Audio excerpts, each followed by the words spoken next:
This is Robin on the Road, your concierge for all things travel. And today I'd like to take you on the road with me to Richmond, Virginia, and a tour of beautiful Hollywood Cemetery. Come on, let's go! Our tour will follow the Hollywood Tour Map, available online at www.hollywoodcemetery.org, or you can purchase a paper copy at the Visitor Center in the Old Church. Started in 1847 on land formerly known as Harvey Woods, designed in the rural garden style and named for the many holly trees dotting the landscape. Hollywood has beautiful views of the James River. The cemetery was created in a park-like setting. Instead of the rows of graves, there are paths winding around the hills. Originally 42 acres, Hollywood may very well have remained a small city cemetery, except for two major events. The first major event in Hollywood's life was when the body of our 5th President of the United States, James Monroe, was moved here from New York in 1858, and it's here we begin with Tour Stop 1. Monroe was born in 1758, and he was the last of the Revolutionary War presidents. He served as officer in the Continental Army, United States Senator, Minister to France, and twice elected president. Best known for the doctrine bearing his name, he will die penniless on July 4, 1831 in New York City. 27 years later, on July 5, 1858, his body will be reinterred at Hollywood in what will soon be called the Birdcage. When I first came to Hollywood Cemetery over 20 years ago, the birdcage was painted in black, and the circle had not yet been updated with its beautiful cobblestones. Today, his grave is lined with trees, and as you sit close to his grave, you find that it is truly a place of peace for our 5th President and native Virginia son. Not 10 feet away from Monroe's grave is tour stop number 2, the grave of President John Tyler, 10th President, and the first to achieve the office with the death of the 9th President, William Henry Harrison, 30 days after the inauguration. While probably best known for their ticket slogan, Tippy Canoe and Tyler Too, Tyler himself is far more interesting and will serve as Governor of Virginia, U.S. Congressman, U.S. Senator, a man who will fight to keep the country together. But when that fails, he will work to govern the Confederacy until his death in 1862. It will take 50 years before he is forgiven and his current grave is put up. Today he shares a spot at Presidential Circle, making Hollywood unique as one of only 3 cemeteries on the East Coast with 2 presidents. Popularity soared at Hollywood Cemetery due to the moving of James Monroe's body in 1858. However, the second major event in 1860 will not only change Hollywood, but the country forever, as Civil War will break out. And it's here we go to Tour Stop 3 and the grave of Jefferson Davis, President of the Confederacy. This is the second reinterment on our tour.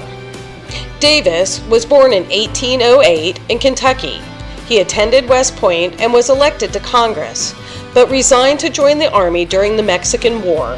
He returned home a hero and was elected senator, served as Secretary of War under Franklin Pierce, and when the breakout of the Civil War began, he wished to serve as an officer, but instead was elected to the presidency.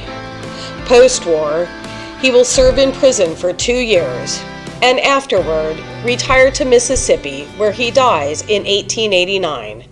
He will first be buried in New Orleans, but his body will be reinterred at Hollywood Cemetery in 1893 with so many other of the men of the Lost Cause. Today he rests at Davis Circle, looking out on so many of his children lost during his life. Stop 4 is also located at Davis Circle and is the grave of Fitzhugh Lee, Born in Fairfax County, Virginia in 1835, he is the nephew of Robert E. Lee. Called Fitz, he attends West Point and will become an assistant instructor before resigning to become first lieutenant in the cavalry. By August of 1862, he will be promoted to Major General at the age of 27. Eventually, he will take over toward the end of the war the South's decimated cavalry. Elected Virginia governor after the war, Fitz will be one of 2 Confederate officers allowed to serve in the U.S. military during the Spanish-American War, retiring to write books about his uncle and the war. Stop 5 is that of Virginia Governor Charles Triplett O'Farrell. Born in 1840, he will serve as cavalry officer in the Confederacy, 2 terms in Virginia House of Delegates, a seat in the U.S. Congress, and 5 terms in the U.S. House. Stop 6 is the grave of John Garland Pollard. Born in 1871, he becomes Virginia Attorney General and then Virginia Governor. In Richmond, post-political career, he will help found the Virginia Museum of Fine Art. Stop 7 is the grave of Virginia Governor William Extra Billy Smith. Born in 1797, he was a lawyer, congressman, twice governor of Virginia, and the oldest Confederate general to serve. He earned his nickname, generating extra fees by delivering mail, extending his roots. Once his fees were published, he became known as Extra Billy. All sides of his markers show an amazing family. Stop 8 is the crypt of Virginia Governor Claude A. Swanson. Born in 1862, he will serve 7 terms in the U.S. House as Governor of Virginia, U.S. Senator, and also as Secretary of the Navy under Franklin Roosevelt, passing in 1839. Stop 9 is the grave of Henry A. Wise, best known for deciding the fate of John Brown. He will also serve in the U.S. House of Representatives, as Minister to Brazil, and as Brigadier General during the Civil War. He completes the 7 Virginia governors resting at Hollywood Cemetery.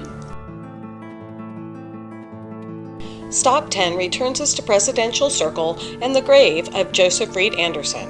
An iron manufacturer, he will purchase Tredegar Iron Works in 1848, unique in the agricultural South. A graduate of West Point, he serves as Brigadier General until 1862, when he resigns his commission after an injury and returns to Tredegar Iron Works. Post-war, he will double the capacity by 1873, employing over 2,500 men, most of whom are black laborers and skilled workmen. Due to his son and himself and the hard work, the factory will be open until the 1950s. We continue along with a beautiful view of the James, and stop 11, the grave of Brigadier General James J. Archer. He was a hard-fighting, gallant leader of the Light Division, fighting in the 7 Days Battles, Manassas, Antietam, Chancellorsville, and Gettysburg, where he was wounded and fell into enemy hands. Although he was exchanged, the effects of imprisonment and the wounds will cause his death in October of 1864. Stop 12 is the grave of Robert Hall Chilton, a U.S. Army officer who will be awarded rank of Major for gallantry in the Mexican-American War, even carrying Jefferson Davis to safety. He will resign his commission to become a Brigadier General in the Confederate Army and serve as Chief of Staff under Robert E. Lee for much of the war. Stop 13 is the grave of Philip St. George Koch, Brigadier General of the Confederate Army. During the first year, a published agriculturalist, he becomes despondent by the war and commits suicide after the Battle of First Bull Run. He is buried on his plantation grounds but reinterred at Hollywood in 1904. Stop 14 is the grave of Raleigh Edward Colston. Born in Paris, France, he graduates VMI and serves under Stonewall Jackson, rising to the rank of Brigadier General. Following the war, he moves to Egypt in 1878 to teach at a military college and leads expeditions for the Egyptian army. Returning to the United States, he passes in July 1896 in total poverty. Stop 15 is the grave of Brigade Commander John R. Cook. Brother-in-law of JEB Stuart and son of Union General Philip St. George Cook, he is Harvard educated. Often wounded during the war, including a bullet that entered his left eye and fractured his skull, a shattered shin bone. In all, wounded 7 times, he had an outstanding record. Post-war, he will be one of the founders of Richmond Soldiers' Home. Stop 16 is the grave of J.L.M. Curry, Harvard graduate, prominent Alabama lawyer, 3 terms in Alabama legislature and 4 years in U.S. House of Representatives. During the Civil War, he served as a first Confederate Congress and then as Chief of Staff to Generals Johnston and Wheeler. In 1866, he is ordained a Baptist minister and spends his life establishing schools in the South, prodding government for better schools in more rural areas, and making his name synonymous with education in the South from 1881 to 1902. Passing in 1903, his statue is one of 2 in the Alabama Capitol.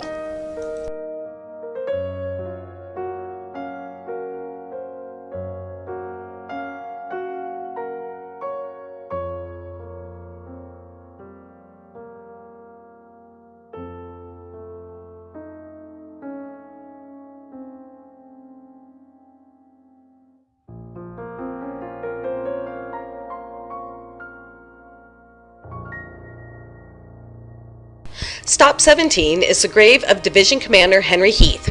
Born in Chesterfield County, Virginia, his grandfather is a colonel in the American Revolution, his father a Navy captain in the War of 1812.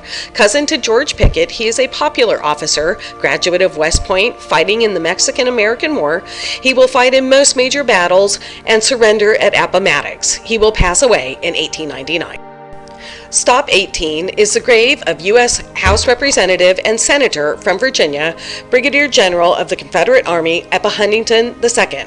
Wounded at Gettysburg and captured at Sailor's Creek just days before the end of the Civil War, he will return to law practice post the Civil War, a business that his family will be well regarded for in Richmond for years. Stop 19 returns us to the Confederate officer section and the grave of General John Daniel Imboden. Born in Staunton, he will become famous in the Confederate Army without any real training. Post-war, he will found the town of Damascus, Virginia. Stop 20 is also located in the Confederate officers section and is that of Edward Allegheny Johnson. Born in Chesterfield, Virginia, he will graduate from West Point and serve in the Mexican and Seminole Wars. He earns his nickname after fighting off several Federal assaults at Camp Allegheny. He will assume command of Jackson's Old Division and it will be captured at Spotsylvania and again at Franklin, Tennessee. Post-war, he becomes a farmer, passing in 1873. Stop 21, the grave of David Rumph Jones, is also in the Confederate officer section. Born in South Carolina, nephew to President Zachary Taylor and cousin to Jefferson Davis, he graduates from West Point and serves in the Mexican War. He will be appointed Brigadier General in the Confederacy. After the Battle of Antietam, he will pass in Richmond from a heart condition. Stop 22 is the grave of Major General in the Confederate Army Samuel Jones. Born in Powhatan, Virginia, and graduate of West Point, he will serve in various positions during the war, becoming commander of Florida and South Georgia. Stop 23 is the grave of Thomas Muldrup Logan. A Confederate general born in South Carolina, he will serve on both Eastern and Western fronts during the war. Post-war, he will help organize the Southern Railway to develop the railway system in the South. Stop 24 is the grave of John Young Mason, American politician, diplomat, and federal judge. Born in Greensville County, Virginia, he will eventually have a law practice in Southampton, Virginia, serve in the Virginia House of Delegates, Virginia State Senate, U.S. House of Representatives. Appointed in 1841 by President Martin Van Buren to the U.S. Court of Eastern Virginia, Secretary of Navy under John Tyler and President James K. Polk, finally U.S. Minister to France, where he will die in Paris in 1859. Stop 25 returns us his presidential circle in the grave of Mathew Fontaine Maury. Born in Fredericksburg, he will sail around the world 3 times from 1825 to 1834 and produce and publish many navigational charts. Appointed superintendent of charts and instruments for the Navy Department, he begins to publish on oceanography and meteorology.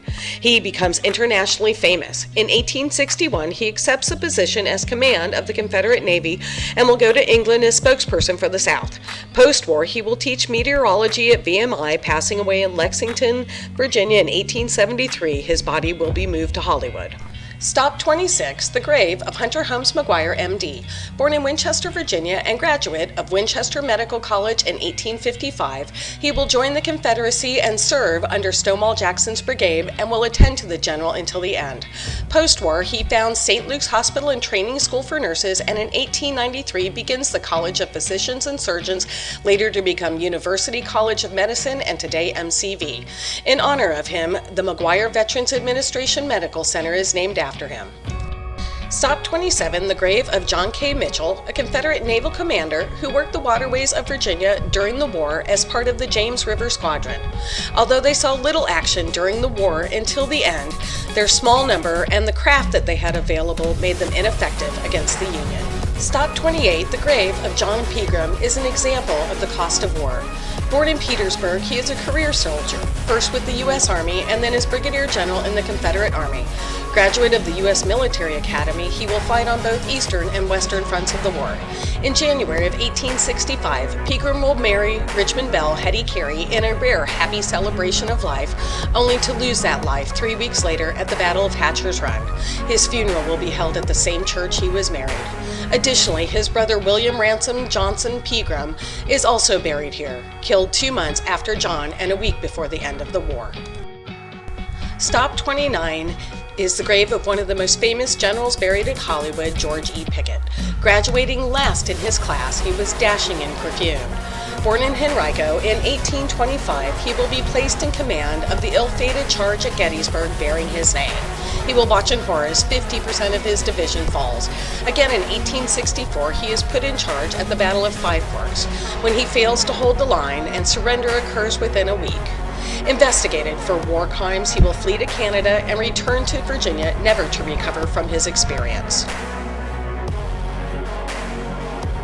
Stop 30, the grave of John Randolph of Roanoke, born in 1773 in Prince George County, Virginia. He is educated at the College of New Jersey, Columbia College, and the College of William and Mary. First elected to the House of Representatives in 1799, he will serve in Congress almost continually until his death in 1833.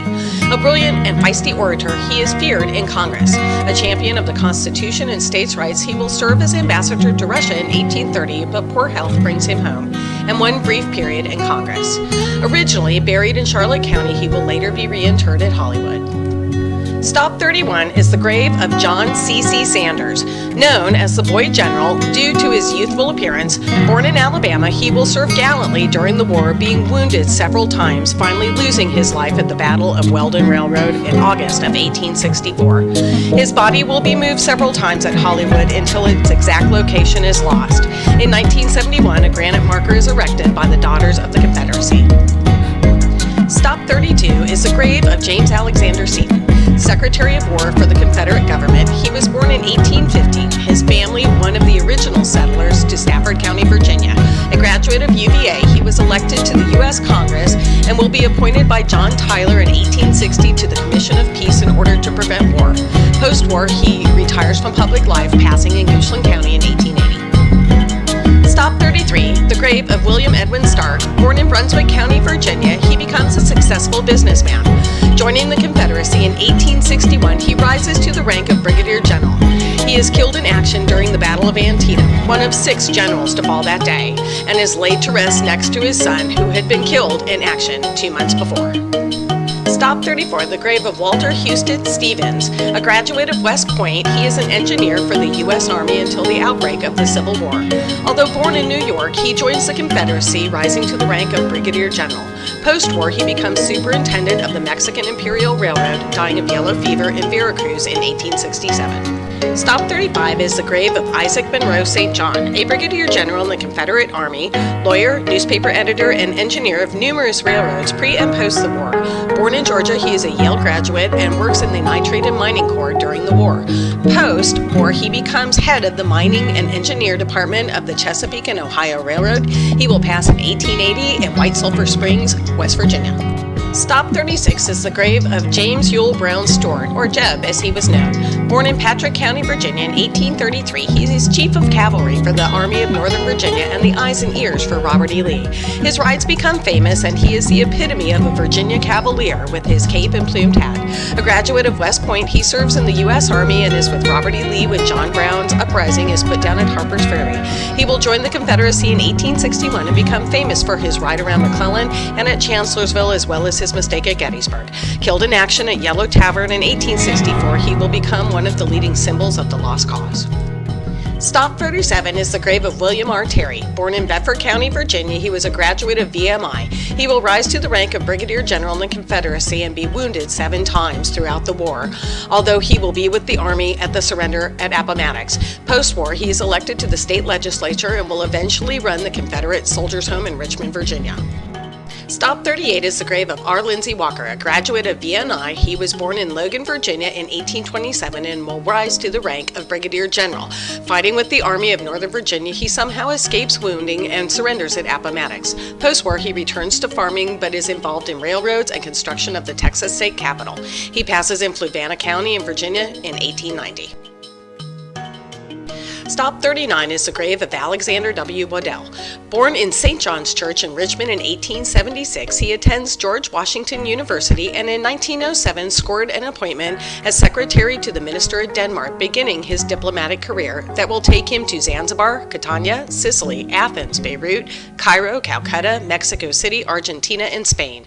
He retires in 1942 and passes away in 1948 when his Pullman car is rammed during a snowstorm, killing he and his wife instantly. Stop 40 is the grave of Ellen Glasgow.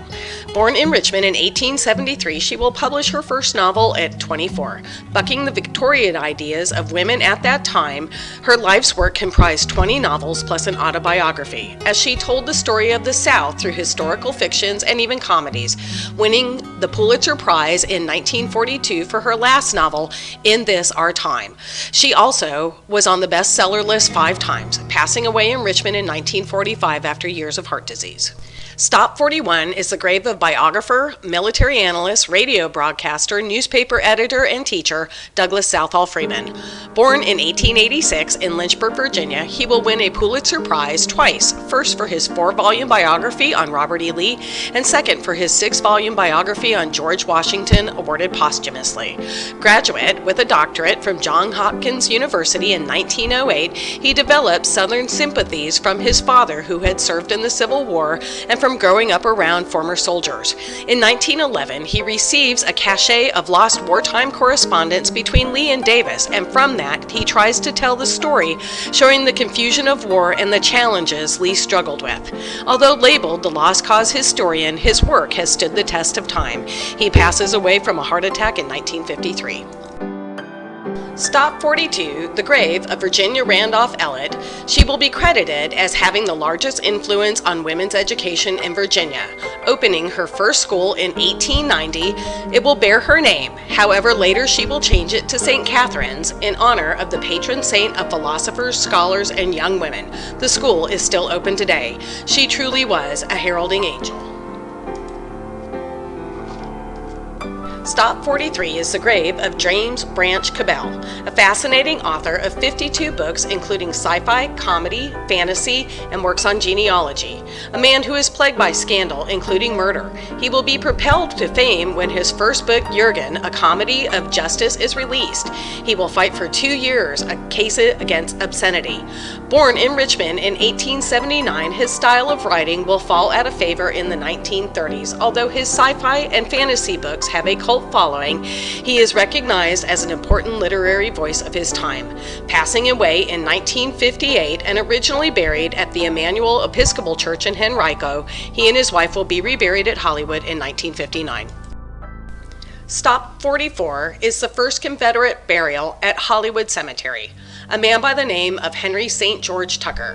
The funeral is held in May of 1861, but what will follow is the burial and reinterment of over 18,000 Confederate soldiers, changing the face of Hollywood and the country forever. Whatever your feelings may be regarding the war, there is no doubt that it costs dearly in human life. These are men whose songs will never be sung, their stories will never be written, and their inventions and discoveries will never occur.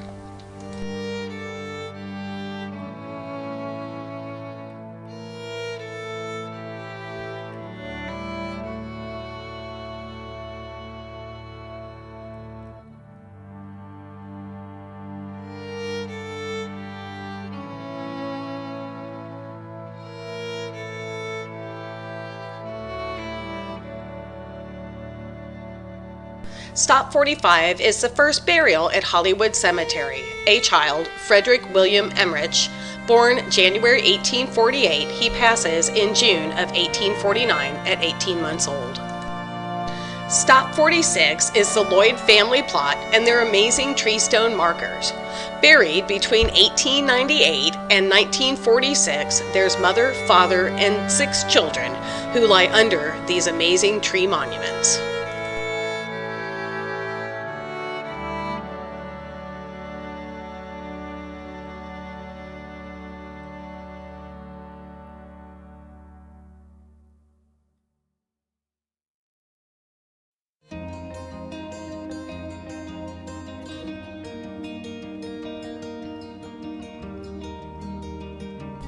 Stop 47 is the grave of one of the original founders of Hollywood Cemetery, William Henry Haxall. After a visit to Mount Auburn Cemetery in Boston in 1847, William Haxall and Joshua J. Fry returned to Richmond with a plan for Hollywood Cemetery. The land will be purchased from Lewis F. Harvey for $4,075 and contains 42 acres and 3 roads. Today, Hollywood is an active cemetery of 135 acres, but still maintains the park-like setting. Stop 48 is the grave of Supreme Court Justice Peter V. Daniel. Born in Stafford County, Virginia in 1784, he will learn law from founding father Edmund Randolph, be elected to the Virginia House of Delegates in 1809, and will be nominated by Martin Van Buren to the court in 1841. He will oppose banks, corporations, be a defender of states' rights, limited government, and slavery. Joining the majority in the Dred Scott case, he has been forgotten by time. He will pass in 1860. Stop 49 is the last on the tour map, and it is the grave of Supreme Court Justice Lewis F. Powell, a man with incredible achievements. Graduating first in his class from Washington and Lee University, he will earn a Master of Law from Harvard. Although 34 and a father of 2, he volunteers for World War II and will be awarded the Legion of Merit and the Bronze Star. Post-war, he will return to the bench in Richmond until ordered by President Nixon to the Supreme Court in 1972 until his retirement in 1987. He will be known as the consensus maker. Things to know before you go. Today, Hollywood Cemetery is active and open from 8 to 5 every day, with extended hours during the summer. The presidential graves and that of Jefferson Davis are easily accessed by car, but some graves would be a challenge for people who are mobility impaired. Taking on the full tour map in one day would be a challenge, as some graves are difficult to locate, the cemetery is very large, and there are numerous beautiful distractions about. I recommend the purchase of Hollywood Cemetery's Notable Residence book by Joseph R. Herbert, as it is a companion to the tour map and gives a much more detailed description of the people I have described.